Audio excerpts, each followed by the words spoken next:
para capres akan bertanya dan kemudian saling menjawab. Ada waktu 1 menit bagi capres untuk bertanya dan kemudian capres yang lainnya akan menjawab dalam waktu 2 menit. Ini memang di Indonesia demokrasi sangat luar biasa. Kalau saja pemirsa mendengar apa yang terjadi di ruangan ini, kita akan bangga bahwa Indonesia memiliki demokrasi seperti ini.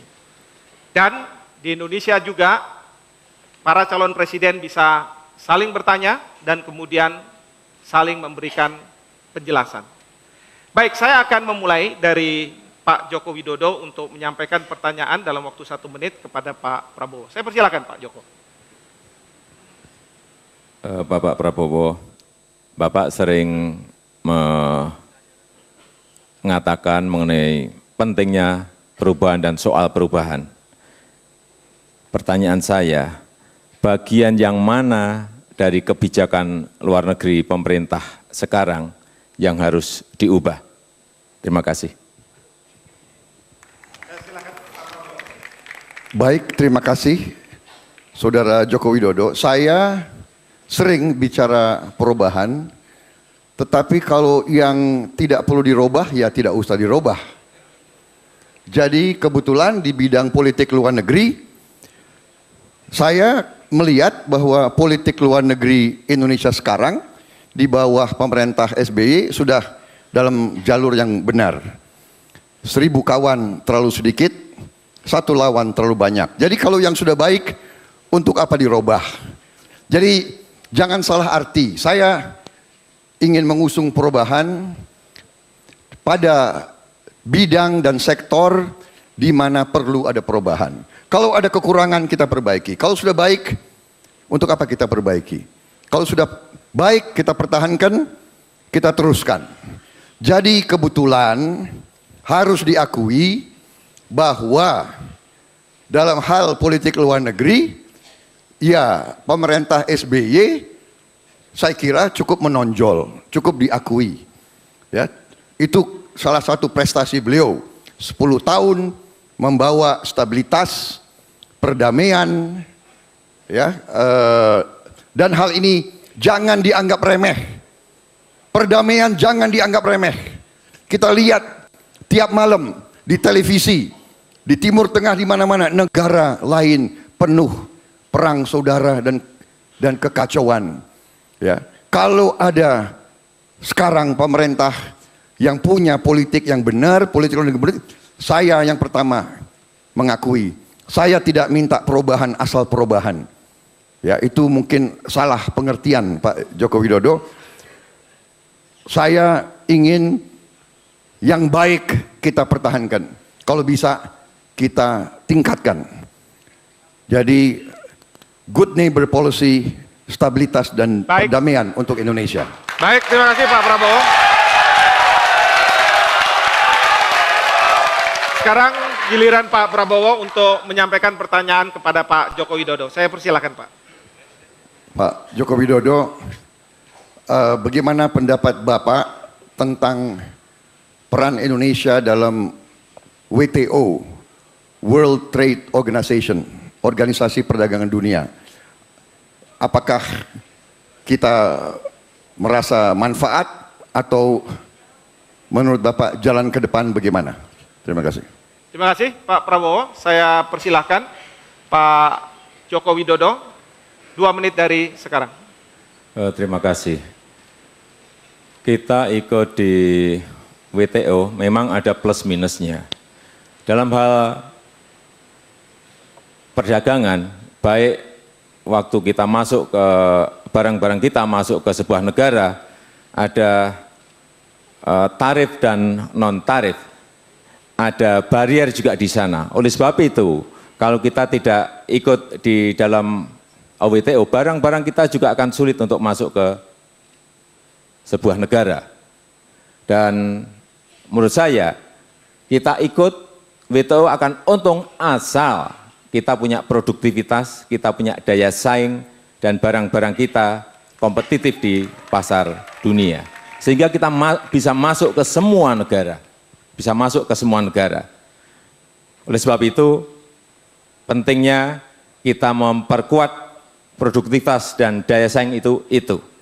Dan kalau ada barang yang masuk dari luar ke Indonesia, tentu saja ini juga sangat mengganggu kita. Tetapi sekali lagi, kalau harga-harga kita kompetitif, kalau harga-harga kita bisa bersaing, saya kira tidak ada masalah. Hanya sekarang memang daya saing kita ini rendah. Inilah saya kira yang harus kita kerjakan. Inilah yang menjadi PR kita, agar kita mempunyai harga-harga yang produktif, harga-harga yang punya daya saing, sehingga kita bisa masuk ke pasar mana saja. Tugas kita ke depan saya kira ini, agar barang-barang industri kita yang berorientasi ekspor itu bisa masuk ke semua pasar. Meskipun kita ngerti bahwa mau masuk ke sebuah pasar harus ada eco-labeling, ingin masuk ke sebuah pasar harus dikarantina, di sana terlebih dahulu pasti ada yang tarif maupun non-tarif, ada barier di sana. Terima kasih. Baik, terima kasih. Terima kasih Pak Joko Widodo.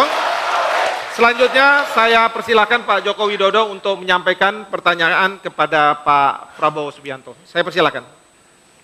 Terima kasih. Bapak Prabowo, ancaman terbesar apa yang sedang dan mungkin dihadapi Indonesia? Dan bagaimana mengatasinya? Terima kasih. Baik, terima kasih Pak Joko Widodo pertanyaannya. Saya akan persilakan Pak Prabowo untuk menyampaikan dalam waktu 2 menit. Saya minta klarifikasi, apakah ancaman dari luar negeri atau ancaman dari dalam negeri, Pak Joko Widodo? Dua-duanya saya kira, Pak. Baik. Enggak, Bapak tanya ancaman terbesar, ya. Baik, kalau begitu saya simpulkan ancaman terbesar dari luar negeri dan ancaman terbesar dari dalam negeri. Baik, saya lihat ancaman terbesar dari dalam negeri adalah bahwa ada negara-negara lain atau negara-negara tertentu yang akan mengklaim wilayah nasional kita di laut maupun berbagai pulau. Jadi ini menurut saya harus kita siap menghadapi. Kalau ancaman yang terbesar dari dalam negeri menurut saya adalah kemiskinan yang saya selalu dengung-dengungkan, terutama adalah kekuasaan bangsa Indonesia sendiri atas kekayaan alamnya. Ini menurut saya ancaman terbesar. Tidak dikuasainya oleh bangsa sendiri kekayaan alam kita. Kalau dengan demikian kita tidak punya tabungan kekayaan nasional untuk menghadapi kebutuhan mengurangi kemiskinan rakyat kita. Saya kira, terima kasih. Baik. Terima kasih Pak Prabowo, sudah cukup ya Pak ya. Baik, selanjutnya saya ingin beri kesempatan kepada Pak Prabowo untuk menyampaikan pertanyaan kepada Pak Joko Widodo. Saya persilakan Pak, 1 menit. Saudara Joko Widodo, tadi Bapak tanya ancaman terbesar, saya balik bertanya. Saya ingin bertanya kira-kira strategi Bapak ataupun kebijakan Bapak bagaimana seandainya ada wilayah nasional kita yang diduduki oleh bangsa lain atau diklaim dan selanjutnya diduduki. Terima kasih. Baik, terima kasih Pak Prabowo. Saya persilakan kepada Pak Joko Widodo 2 menit untuk menjawabnya. Saya kira jawaban saya sama bahwa diplomasi pemerintah dengan pemerintah akan kita kedepankan terlebih dahulu. Kemudian juga tentu saja ada tahapan-tahapan menuju ke sana. Kalau memang pendudukan itu, pendudukan jelas bahwa pulau itu adalah milik kita, ini akan berbeda. Karena sudah menyangkut kedaulatan kita, sudah menyangkut kepentingan nasional kita, sudah menyangkut kepentingan rakyat kita. Ini beda. Tetapi kalau memang karena masalah batas yang masih belum jelas, batas maritim yang belum jelas, batas patok di darat yang belum jelas, diplomasi pemerintah dengan pemerintahlah yang ingin kita kedepankan. Tetapi kalau sudah menduduki dan itu jelas milik kita, ya apapun ini akan kita lakukan. Apapun akan kita lakukan. Kita harus tegas bahwa hal-hal yang menyangkut kedaulatan dan itu jelas wilayah kita, ya kita akan buat rame, Pak.